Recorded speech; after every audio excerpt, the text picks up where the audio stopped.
कार्तिक मास के शुक्ल पक्ष की एकादशी को देव उठनी एकादशी कहा जाता है। इस बार देवउठनी एकादशी बुधवार यानी 25 नवंबर को है।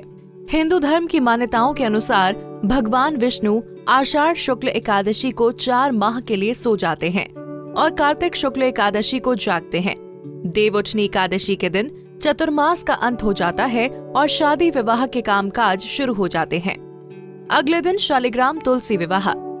स्कंद पुराण के कार्तिक महात्म्य में भगवान शालिग्राम की स्तुति की गई है और कहा गया है कि इसके दर्शन से समस्त तीर्थों का फल प्राप्त होता है।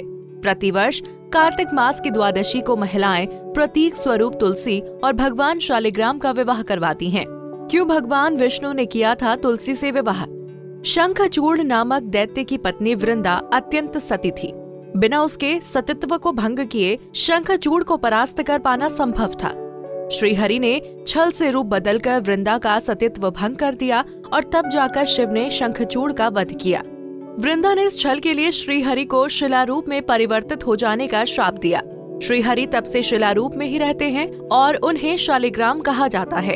इन्हीं वृंदा ने अगले जन्म में तुलसी के रूप में पुनः जन्म लिया था। श्रीहरि ने वृंदा को आशीर्वाद दिया था कि बिना तुलसी दल के कभी उनकी पूजा संपूर्ण ही नहीं होगी।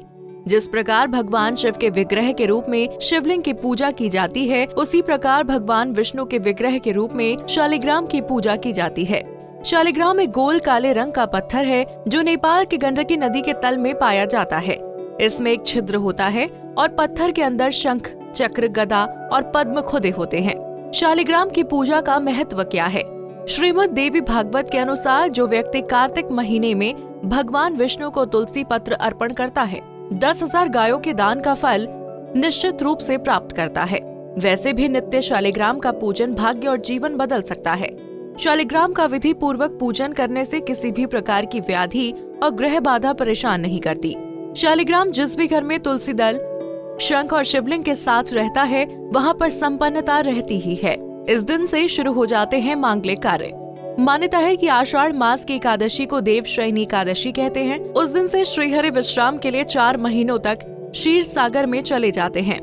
इन 4 महीनों में कोई भी शुभ कार्य नहीं किए जाते। वहीं देवउठनी एकादशी के दिन से घरों में मांगलिक कार्य फिर से शुरू हो जाते हैं। देवउठनी एकादशी 2020। देवउठनी एकादशी 25 नवंबर 2020 दिन बुधवार को मनाई जाएगी। देवउठनी एकादशी की पूजा विधि।